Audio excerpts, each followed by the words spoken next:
First upset of this T20 world cup. Zimbabwe ಆಸ್ಟ್ರೇಲಿಯಾವನ್ನ 23 ರನ್ನಿಂದ ಬಗ್ಗು ಬಡ್ದಾಕಿದ್ರು. ನಮಸ್ಕಾರ ಎಲ್ರಿಗೂ, ಜನಾರ್ದನ್ ಸರ್ ಮಾತಾಡ್ತಿರೋದು. ಕುಶಲವೇ, ಕ್ಷೇಮವೇ, ಸೌಖ್ಯವೇ. Welcome back to Ganesh Karanth cricket talks YouTube channel. Wow, ಇವತ್ತು ಜಿಂಬಾಬ್ವೆ ಪ್ಲೇಯರ್ಸ್ ಮೈಲಿ ಬೇರೆ ಅಂತದ್ದು ದೆವ್ವ ಬಂದಾಗಿತ್ತು. ಯಾಕಂದರೆ ಪರ್ಫಾರ್ಮೆನ್ಸ್, ಬ್ಯಾಟಿಂಗ್, ಫೀಲ್ಡಿಂಗ್, ಬೌಲಿಂಗು ಎಲ್ಲ ಪೀಕ್ ಲೆವೆಲ್.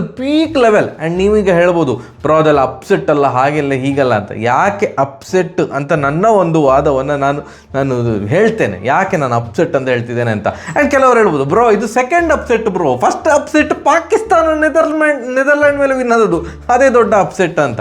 ಅಲ್ಲ, ಅದು ಹೌದು, ಬಟ್ ಸ್ಟಿಲ್ ಅಂದರೆ ಅದೆಲ್ಲ ಒಂದು ತಮಾಷೆಗೆ. ಇಲ್ಲದಿದ್ರೆ ಸಹ ಒಳ್ಳೆ ಆಗ್ತಿತ್ತು, ಪಾಕಿಸ್ತಾನ ಸೋತಿದ್ರೆ ನಮಗೆ ಒಂದು ಖುಷಿ ಆಗ್ತಿತ್ತು. But this is first official upset of this T20 world cup 2026. ನೋಡಿ, ಈ ಸಲದ T20 ವರ್ಲ್ಡ್ ಕಪ್ ಏನಿದೆ, ನನ್ನ ಪ್ರಕಾರ the best, so for the best. ಯಾಕಂತಂದರೆ ಬ್ಯಾಟಿಂಗ್ ಮತ್ತು ಬೌಲಿಂಗಲ್ಲಿ ಭಾರಿ ಒಂದು ಅಂದರೆ ಜಿದ್ದು ಕಾಣ್ತಾ ಉಂಟು. ಅದು ಒಟ್ರಾಶಿ ಒನ್ ಸೈಡೆಡ್ ಮ್ಯಾಚ್, ಒಬ್ಬರು 300 ಹೊಡಿದು, ಒಬ್ಬರು 100 ಹೊಡಿದು, ಆ ಥರ ಅಲ್ಲ. ಎಲ್ಲರೂ ಸಹ ಶತಾಯಗತಾಯ ಪ್ರಯತ್ನ ಮಾಡ್ತಾ ಇದ್ದಾರೆ. ಬ್ಯಾಟ್ ಆ್ಯಂಡ್ ಬಾಲ್ ನಡುವೆ ಒಳ್ಳೆ ಕಾಳಗಾಗ್ತಾ ಉಂಟು. ಆ್ಯಂಡ್ ಅಸೋಸಿಯೇಟ್ ನೇಷನ್ಸ್ ಕೂಡ ಫೈಟ್ ಕೊಡ್ತಾ ಇರುವಂಥ ರೀತಿ ಅದೆಲ್ಲ ಕೂಡ ಸೂಪರ್. ನೋಡಿ, Pakistan versus Netherland match, Pakistan ಇನ್ನೇನು ಸೋತು ಬಿಟ್ಟಿದ್ದು, ಆ ಒಂದು ಕ್ಯಾಚ್ ನೆದರ್ಲ್ಯಾಂಡ್ ಅವರು ಬಿಟ್ಟಿರೋದಿದ್ದರೆ ಪಾಕಿಸ್ತಾನ ಖಂಡಿತವಾಗಿ ಸಹ ಸೋಲ್ತಾ ಇತ್ತು. ಆ್ಯಂಡ್ USA ವರ್ಸಸ್ ನಮ್ಮ ಇಂಡಿಯಾ ಟೀಮು, USA ಯಾವ ರೇಂಜಿಗೆ ನಮಗೆ ಬಾಯಿಗೆ ಬರ್ಸಿದ್ರು, ಬಾಯಿಂದ ಆ್ಯಕ್ಚುಲಿ ಬಿದ್ದು ಹೊರಳಾಡಿತ್ತು, ತೈ ಮಾಡಿತ್ತು. ಕೊನೆಗೆ ಸೂರ್ಯಕುಮಾರ್ ಯಾದವ್ ಅವರು ನುಂಗು ಹಾಗೆ ಮಾಡಿದ್ರು ಅದನ್ನು. ಅದಾದ ಮೇಲೆ Afghanistan versus south Africa match tie ಆಗಿ ಸೂಪರ್ ಓವರಿಗೆ ಹೋಗಿ, ಸೂಪರ್ ಓವರಲ್ಲಿ ಮತ್ತು ಪುನಃ ಟೈ ಆಗಿ ಸೆಕೆಂಡ್ ಸೂಪರ್ ಓವರ್ ಅದು ಕೂಡ ಬಾಯಿಗೆ ಅದು ಬಿಡಿ, ಅದು ಹೊರಳಾಡಿ ಫ್ರೈ ಆಗಿ ಹೋಗಿತ್ತು. ಆ ರೇಂಜಿಗಿನ match. Nepal versus England, Nepal almost ಇಂಗ್ಲೆಂಡನ್ನು ಸೋಲಿಸಿ ಬಿಟ್ಟಿತ್ತು. ಈ ಥರದ ಒಂದು neck to neck match, upset create ಮಾಡುವಂಥ ಮ್ಯಾಚು ಸಿಕ್ಕಾಪಟ್ಟೆ ಆಗಿತ್ತು. ಬಟ್ ರಿಸಲ್ಟ್ ಇಲ್ಲ, ಅಪ್ಸೆಟ್ ಆಗಿರಲಿಲ್ಲ. ಬಟ್ ಇವತ್ತು ಅಂತೂ ಇಂತೂ ಜಿಂಬಾಬ್ವೆ, ಅಯ್ಯೋ. ಆ್ಯಂಡ್ ನಾನು ರೆಕಾರ್ಡ್ ತೆಗೆದು ನೋಡ್ತಿದ್ದೆ, ಜಿಂಬಾಬ್ವೆ T20 ವರ್ಲ್ಡ್ ಕಪ್ ಮ್ಯಾಚಲ್ಲಿ ಆಸ್ಟ್ರೇಲಿಯಾವನ್ನು ಎದುರಿಸಿದ್ದು 2 ಸಲ, ಇನ್ಕ್ಲೂಡಿಂಗ್ ಇವತ್ತಿದು ಸೇರಿ 2 ಸಲ. ಆ 2 ಸಲ ಕೂಡ ಆಸ್ಟ್ರೇಲಿಯಾದ ಎದುರು ಜಿಂಬಾಬ್ವೆ ವಿನ್ ಆಗಿದೆ. ಭಯಂಕರ ಮಾರ. ಇವತ್ತು ಫಸ್ಟ್ ಬ್ಯಾಟಿಂಗ್ ಮಾಡಿದಂಥ ಜಿಂಬಾಬ್ವೆ ಹೊಡೆದದ್ದು 169 ರನ್. ಹೌದಾ ಬ್ರೋ, ಓಕೆ ಬ್ರೋ ಅಂತ ಅನ್ಬೋದು. ಯಾಕಂದರೆ 169 ಅವರ ಒಂದು ಸ್ಟ್ಯಾಂಡರ್ಡ್ಗೆ ದೊಡ್ಡದು. ಬಟ್ ಹೋದದ್ದು 2 ವಿಕೆಟ್. ಸೊ 2 ವಿಕೆಟಿಗೆ 169 ಅಂತ ಹೇಳಿದಾಗ, ಒಂದು 20 ಓವರ್ ಆದಮೇಲೆ ನಿಮ್ಮ ಮನಸ್ಸಲ್ಲಿ ಎಲ್ಲ ಏನು ಮೂಡುದು ಅಂತ ಏನು ಅಂತಂದರೆ, 2 ವಿಕೆಟ್ ಹೋದದ, ಹಾಗಾದ್ರೆ ಒಂದು 20 ರನ್ ಶಾರ್ಟ್ ಆಯಿತು ಅಂತ. ನನಗಂತೂ ಹಾಗೆ ಅನಿಸಿತ್ತು, ನನ್ನ ಫ್ರೆಂಡ್ಸಿಗೂ ಹಾಗೆ ಅನಿಸಿತ್ತು. 2 ವಿಕೆಟ್ ಹೋದದ ಮಾರೆ, ಹಾಗಾದ್ರೆ ಇನ್ನೊಂಚೂರು ಜಾಸ್ತಿ ಹೊಡಿಬೇಕಿತ್ತು ಅಂತ. ನನಗೆ ಇವ್ರದ್ದು ಇನ್ನಿಂಗ್ಸ್ ನೋಡಿದಾಗ ಯಾವ ಇನ್ನಿಂಗ್ಸ್ ನೆನಪಾಗಿದ್ದು, 2 ವಿಕೆಟ್ ಇದು ಅಂತಂದರೆ IPL 2012 ಅಂತ ನಾನು ಭಾವಿಸ್ಕೊಳ್ತೇನೆ.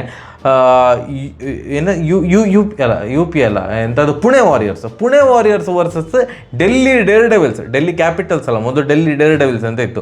ಆಗ ಪುಣೆ ವಾರಿಯರ್ಸ್ ಇದು ಫಸ್ಟ್ ಬ್ಯಾಟಿಂಗ್ ಮಾಡುವಾಗ 1 ರನ್ಗೆ 2 ವಿಕೆಟ್ ಹೋಗಿತ್ತು. ಅದಾದಮೇಲೆ ನಮ್ಮ ಕನ್ನಡಿಗರು ರಾಬಿನ್ ಉತ್ತಪ್ಪ ಹಾಗೂ ಮನೀಶ್ ಪಾಂಡೆ ಸೇರಿಕೊಂಡು ಭಯಂಕರ ಪಾರ್ಟ್ನರ್ಶಿಪ್, 20 ಓವರ್ ಮುಗೀತು, 145 ರನ್ನಿಗೆ 2 ವಿಕೆಟ್ ಹೋದದ್ದು. ಸೊ ಆ 20 ಓವರ್ ಮುಗಿದಾಗ ಪುಣೆ ವಾರಿಯರ್ಸ್ ಡಗ್ಔಟಲ್ಲಿ ಎಲ್ಲ ಸಹ ಒಂಥರ ಟೆನ್ಷನಲ್ಲಿದ್ದರು. ಎಂತ ಮಾರೆ, ಸರಿ 1 ರನ್ನಿಗೆ 2 ವಿಕೆಟ್ ಹೋಗಿತ್ತು, ಅದಾದಮೇಲೆ ಒಳ್ಳೆ ಪಾರ್ಟ್ನರ್ಶಿಪ್ ಬಿಲ್ಡ್ ಮಾಡಿದರು.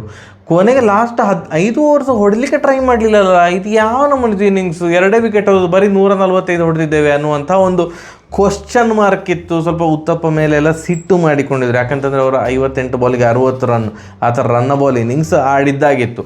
ಅದೇ ಥರ ಇವತ್ತು 2 ವಿಕೆಟ್ ಹೋದದ್ದು, 169 ರನ್ ಅಂತಂದಾಗ ಅಂತ ಅನಿಸಿದಂತ ಹೌದು. ಆ್ಯಂಡ್ ಜಿಂಬಾಬ್ವೆಯ ಒಂದು ಇನ್ನಿಂಗ್ಸಲ್ಲಿ ಒಂದೇ 6 ಬಂದದ್ದು, ಅದು ಕೂಡ ಲಾಸ್ಟ್ ಬಾಲಿಗೆ ಅವರ ಕ್ಯಾಪ್ಟನ್ ಸಿಕಂದರ್ ರಾಜಾ ಅವರು 6 ಹೊಡೆದದ್ದು.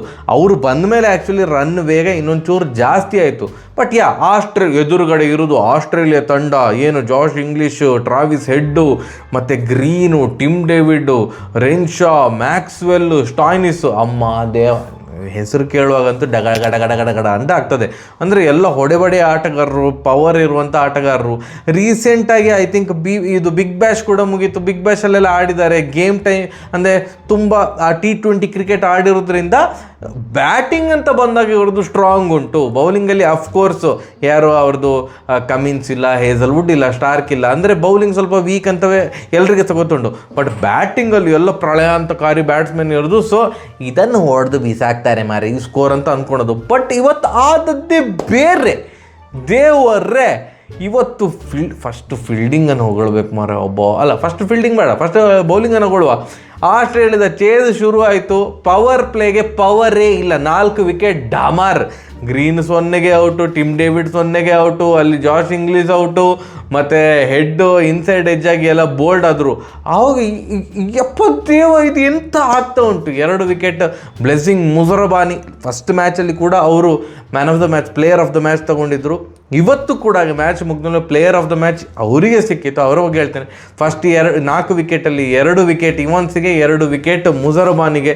ಪವರ್ ಪ್ಲೇಯಲ್ಲೇ 4 ವಿಕೆಟ್ ಹೋಗಿ ಆಗಿದೆ. ಅದಾದ ಮೇಲೆ ರೆನ್ಶಾ ಮತ್ತು ಮ್ಯಾಕ್ಸ್ವೆಲ್ ಸೇರಿಕೊಂಡು ಒಂದು ಒಳ್ಳೆ ಪಾರ್ಟ್ನರ್ಶಿಪ್ ಬಂತು. ಬಟ್ ಸ್ಟಿಲ್ ಆ ಒಂದು ಪಾರ್ಟ್ನರ್ಶಿಪ್ಪಲ್ಲಿ ಮ್ಯಾಕ್ಸ್ವೆಲ್ ನಿಮಗೆ ಥ್ರೆಟ್ನಿಂಗ್ ಅಂತ ಅನ್ನಿಸ್ತಿರಲಿಲ್ಲ. ಆ ಫ್ರಸ್ಟ್ರೇಷನ್ ಜಾಸ್ತಿ ಆಗ್ತಾ ಇತ್ತು. ಆ ಟೈಮಿಗೆ ಬಂದಂಥ ಕೆಲವೊಂದು ಫೀಲ್ಡಿಂಗ್ ದೇವರೇ. ಮ್ಯಾಕ್ಸ್ವೆಲ್ ಒಂದು ಪಟಾರ್ ಅಂತ ಹೊಡೆದ್ರು. ಅದು ಕ್ಯಾಚ್ ಆಗಿ ಕನ್ವರ್ಟ್ ಆಗ್ತಾ ಇತ್ತು. ಬಟ್ ಜಸ್ಟ್ ಕಾಲ್ ತಾಗಿತ್ತು ಕುಷನ್ಗೆ, ಅದು 6 ಅಂತ ಆಯಿತು. ಬಟ್ ಅದಾದಮೇಲೆ ಇನ್ನೊಂದು ಮ್ಯಾಕ್ಸ್ವೆಲ್ ಹೊಡೆದಂಥ ಬಾಲು 6ಗೆ ಹೋಗ್ತಾ ಇತ್ತು. ಅದನ್ನು ಹಿಡಿದು ಒಳಗಡೆ ತಳ್ಳಿದ್ದು. ಅಲ್ಲಿ ಒಂದು 5 ರನ್ ಸೇವ್ ಮಾಡಿದರು. ಮ್ಯಾಕ್ಸ್ವೆಲ್ 6 ಹೋಗ್ತಾ ಇದ್ದು ಸುಮ್ಮನೆ ನಿಂತ್ಕೊಂಡಿದ್ದಾರೆ, ಓಡಲೂ ಇಲ್ಲ. ಕೊನೆಗೆ 1 ರನ್ ಓಡಿದರು. ಅದಾದಮೇಲೆ ಸಬ್ ಫೀಲ್ಡರ್ ಪ್ಲೇಯಿಂಗ್ 11ನಲ್ಲಿ ಇಲ್ಲ ಆ ಒಂದು ಆಟಗಾರ, ಸಬ್ ಪ್ಲೇಯರು ಮದಾಂದೆ. ಏನು ಗುರು, ಅದೊಂದು 4 ಸೇವ್ ಮಾಡಿದ್ದು ಸೂಪರ್. ಅಲ್ಲೊಂದು 2 ರನ್ ಸೇವ್ ಮಾಡಿದರು.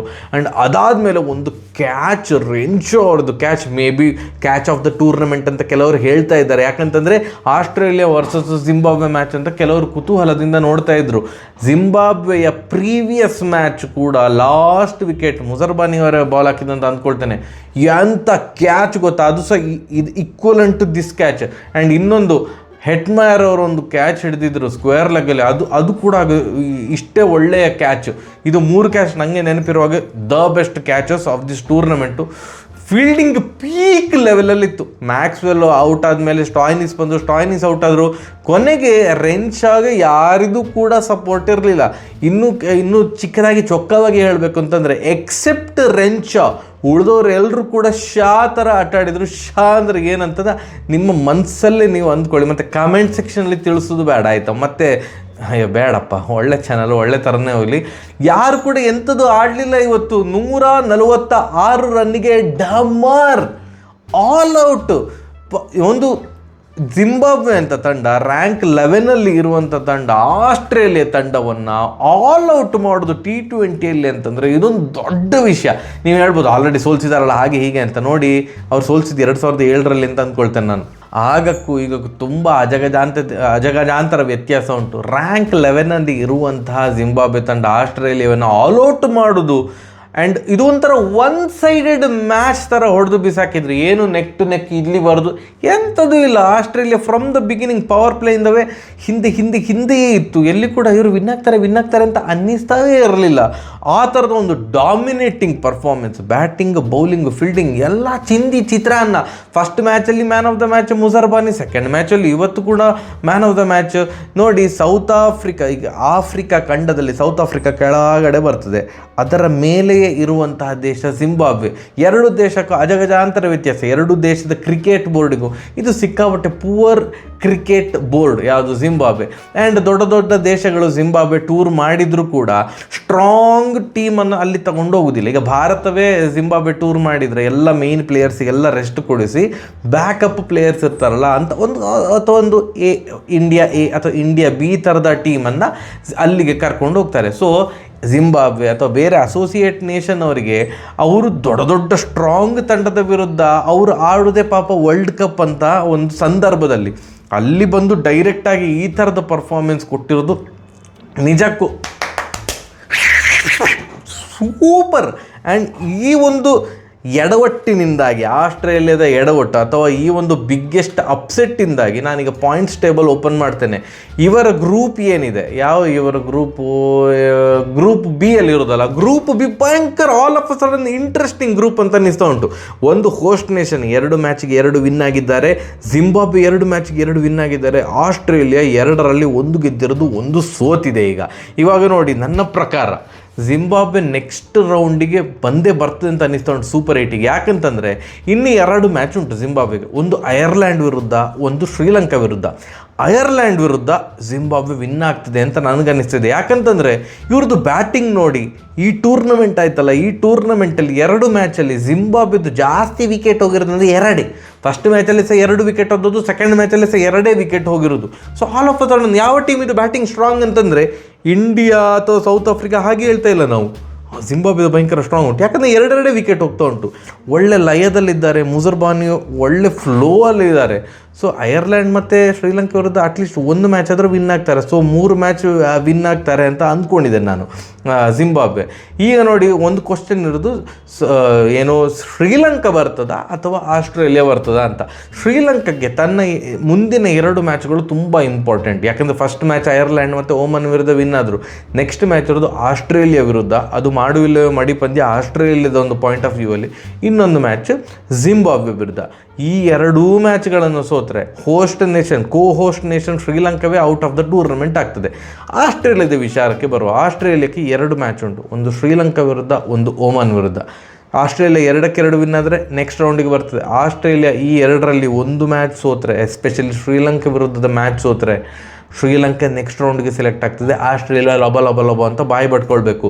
ಈಗ ನಮ್ಮ ಪಾಯಿಂಟ್ ಆಫ್ ವ್ಯೂವಿಂದ ಮಾತಾಡೋದಿದ್ರೆ, ನಮ್ಮದಂತಂದರೆ ನಾವು ಸೂಪರ್ 8ಗೆ ಹೋಗುವಾಗ ಸೂಪರ್ 8ಅಲ್ಲಿ ಆಲ್ರೆಡಿ 2 ಪ್ರೀ ಸೀಡಿಂಗ್ ಮಾಡಿಟ್ಟಿದ್ದಾರೆ, 2 ಗ್ರೂಪ್ ಮಾಡಿದ್ದಾರೆ. ನಮ್ಮ ಗ್ರೂಪಲ್ಲಿ ಯಾರೆಲ್ಲ ಬರ್ತಾರೆ ಅಂತಂದರೆ ಸೌತ್ ಆಫ್ರಿಕಾ ಬರ್ಬೋದು, ಹಾಗೆ ಸೊ ಎಲ್ಲ ಕ್ವಾಲಿಫೈ ಆಗ್ಬೋದು ಅಂತೆಲ್ಲ ಡಿಸೈಡ್ ಮಾಡಿಕೊಂಡು South Africa, West Indies, Australia ಮತ್ತು ಇಂಡಿಯಾ ಭಯಂಕರ ಟಫ್ ಕಾಂಪಿಟೇಷನ್ ಇರುವಂತಹ ಒಂದು ಸೂಪರ್ 8 ಗ್ರೂಪ್ ಇದು.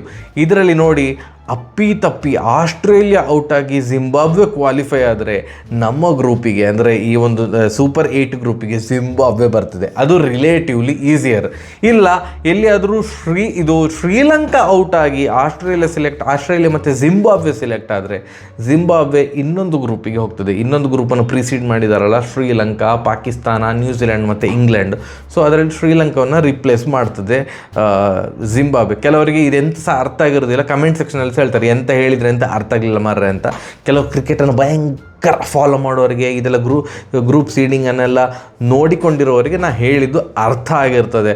ಒಟ್ಟಿನಲ್ಲಿ ಈ ಒಂದು ಭಯಂಕರ ಅಪ್ಸೆಟ್ಟಿಂದಾಗಿ ಅವರ ಗ್ರೂಪ್ ಏನಿದೆ, ಶ್ರೀಲಂಕಾ, ಆಸ್ಟ್ರೇಲಿಯಾ ಮತ್ತು ಜಿಂಬಾಬ್ವೆ, ಈ ಗ್ರೂಪು ಭಯಂಕರ ಒಂದು ಈಗ ಕುತೂಹಲ ಕ್ರಿಯೇಟ್ ಮಾಡಿದೆ ನೆಕ್ಸ್ಟ್ ರೌಂಡಿಗೆ ಯಾರು ಹೋಗ್ತಾರೆ ಅಂತ. ಆ್ಯಂಡ್ ಅಫ್ಕೋರ್ಸ್ ನಮ್ಮದು ಏನು ಕಡಿಮೆ ಇಲ್ಲಪ್ಪ, ನಮ್ಮದು ಈಗ 15ನೇ ತಾರೀಕಿಗೆ ನಾಳೆ ಎಲ್ಲ ನಾಡಿದ್ದು ಮ್ಯಾಚ್ ಉಂಟಲ್ಲ ಪಾಕಿಸ್ತಾನ ವಿರುದ್ಧ, ಅದು ಎಂತ ಆಗ್ತದೆ ಅಂತ ನಾನು ಸಹ ಎದುರು ನೋಡ್ತಿದ್ದೇನೆ. ಈ ವಿಡಿಯೋ ಮಾಡುವ ಹೊತ್ತಿಗೆ ಇನ್ನೊಂದು ಭಯಂಕರ ಮ್ಯಾಚ್ ನಡೀತು ಮಾರ್ರೆ. ಕ್ಯಾನಡಾ ಹೇಗೆ ಸೋತ್ರಂತವೇ ಅರ್ಥ ಆಗಲಿಲ್ಲ. ಕ್ಯಾನಡಾ ವಿನ್ ಆಗ್ತದೆ ಅಂತ ಅಂದ್ಕೊಂಡದ್ದು, 150 ರನ್ ಹೊಡೆದ್ರು. UAE ಭಾರಿ ಒದ್ದಾಡ್ತಾ ಇತ್ತು. ಸ್ಕೋರ್ ನೋಡ್ತೇನೆ 5 ವಿಕೆಟಿಗೆ ಡಮ್ ಅಂತ ಹೊಡೆದಾಕಿದ್ದಾರೆ. ಸೂಪರಾಗಿ ಆಡಿದರು UAE. ಯಾಕಂತಂದರೆ ಫಸ್ಟ್ 4 ವಿಕೆಟ್ ಭಾರಿ ಬೇಗ ಬಿದ್ದಿತ್ತು. ನಾನು ಇವರು ಎಂತ ಆಡ್ತಾರೆ ಅಂತ ನಾನೇನು ನೋಡ್ಲಿಕ್ಕೆ ಹೋಗಿರಲಿಲ್ಲ. ಸ್ಕೋರ್ ನೋಡ್ತೇನೆ ಮಾರ್ರೆ, UAE ವಿನ್ ಆಗಿದೆ. ಆ್ಯಂಡ್ ಹಾರ್ಟಿ ಕಂಗ್ರ್ಯಾಚುಲೇಷನ್ಸ್ ಜಿಂಬಾಬ್ವೆ ತಂಡಕ್ಕೆ. ಇದು ಮಹಾ ಅಪ್ಸೆಟ್. ನನಗಂತೂ ಇದು ನಾನು ಎಕ್ಸ್ಪೆಕ್ಟ್ ಕೂಡ ಮಾಡಲಿಲ್ಲ ಈ ಥರದ ಪರ್ಫಾರ್ಮೆನ್ಸ್ ಬರ್ತದೆ ಅಂತ. ಎಂಥ ಫೀಲ್ಡಿಂಗ. ಆ್ಯಂಡ್ ಇವತ್ತು ಬೈದವೆ ಅವ್ರದ್ದು 1 ಮೋರ್ ಕೀ ಪ್ಲೇಯರ್ ಯಾರು, ಮುಜರ್ಬಾನಿ ಥರ ಇನ್ನೊಂದು ಬೌಲರ್ ಇದ್ದಾರೆ, ಉದ್ದ ಇರುವಂಥ ಬೌಲರ್. ಯಾರು? ಯಂಗರವ ಎಂಥೋ ರವೆ ದೋಸೆ, ಯಂಗರವ. ಅವ್ರು ಇವತ್ತು ಆಡಿರಲಿಲ್ಲ. ಅವರಿಲ್ಲದೆ ಒಂದು ಬೌಲಿಂಗ್ ಜವಾಬ್ದಾರಿ ಹೊತ್ಕೊಂಡು ಈ ಥರದ ಪ್ರದರ್ಶನ ಸೂಪರ್ ಡೂಪರ್ ಅಮೇಝಿಂಗ್ಲಿ ಆಸಮ್. ಸರಿಯಾಗಿದೆ ಬರುವ. ನಮಸ್ಕಾರ.